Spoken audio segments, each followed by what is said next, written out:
Hello, everyone, and welcome to another episode of Clarity in the Chaos as we attempt to bring some vertical clarity into the midst of our horizontal chaos. This has become a day in which we've all become obsessed with cleanliness and health. And that's a good thing. It's an important thing for staying healthy, extending our lives, being free from infection and virus. It's important to remember that there is a realm of what is unseen, and those who are wise and those who walk in faith know the reality of that realm. As we get to Proverbs 15 today, we come across a verse that is powerful for us as it relates to health and healing. The verse is verse 4, and it says there, "A wholesome tongue is a tree of life, but perverseness in it breaks the spirit." So much here in this one verse. The word for wholesome here is a word that means to heal. It says there are those who have words that they use, a tongue. They use what they can speak to speak healing to others. They can speak life in terms of encouragement and hope and faith.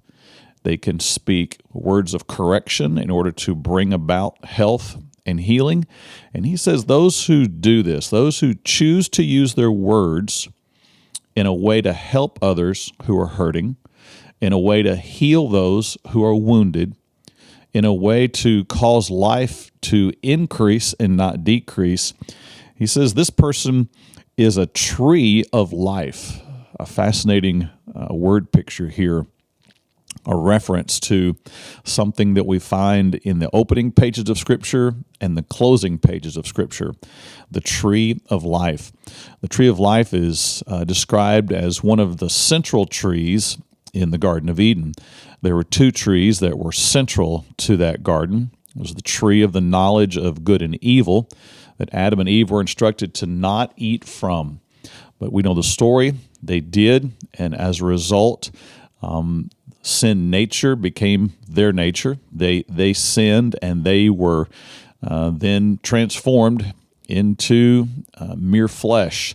They lost the glory of God, and they brought curse upon themselves, the land, the entire planet.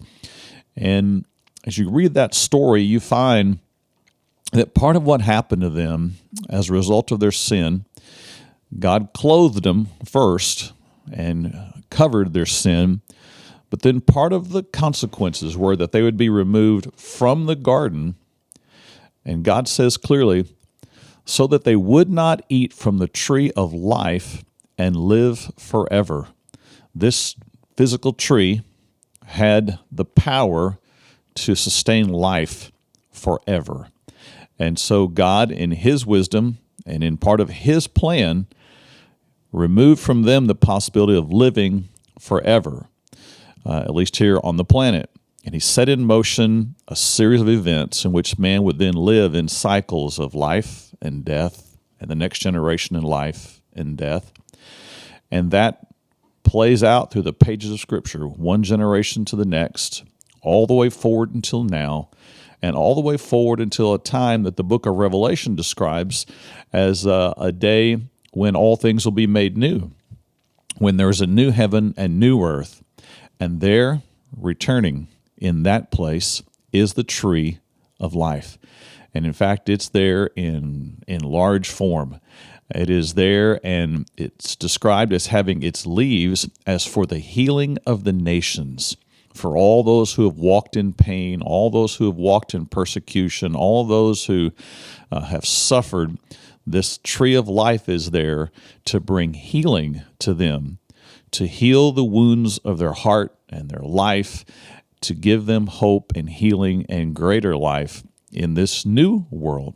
So, tree of life, the beginning and in the end, yet here it is in Proverbs 15. It says that those who know how to use their words to speak life to others, to speak hope, to speak encouragement, to speak affirmation, admiration, and appreciation, those who have that kind of sensitivity in their heart and use their words.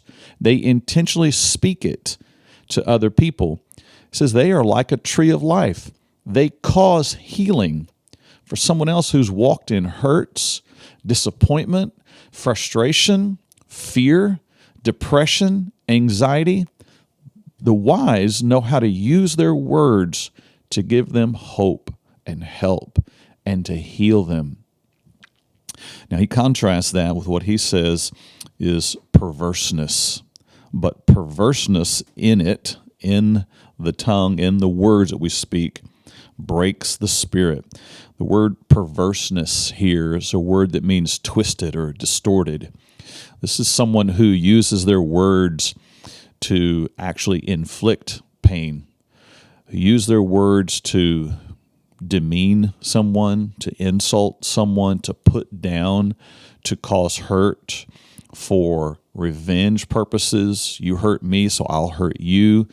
To cause someone to feel less about their life, to inflict hurt upon someone, to insult them.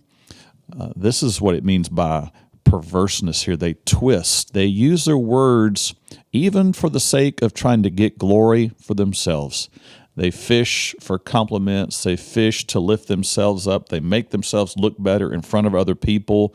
They use their words for their own personal good. They twist what God intended our words to be used for, to reflect His glory and to benefit others. Instead, they use their words for their own personal benefit. They deceive, they trap, they allure, they tempt, they bring others into a conversation so that they can make themselves look good or so that they can profit at someone else's expense or hurt someone who's hurt them. He says the one who does this, the one who uses their words with twisting and conniving and deceit and for their own selfish purposes, he says they break the spirit. They cause someone else to not be helped or healed, but instead it causes them to be tripped up. It causes them to have a break in their own spirit. It causes someone else in their heart to have a wound, to have hurt, to walk away in need of healing. And so the wise know how to use their words. They know how to see hurt in others, and they know how to use their words to speak hope and help. And what a day for us as the church to be the voice of hope and healing, to be the voice of comfort, of security, of trust, of vision and direction.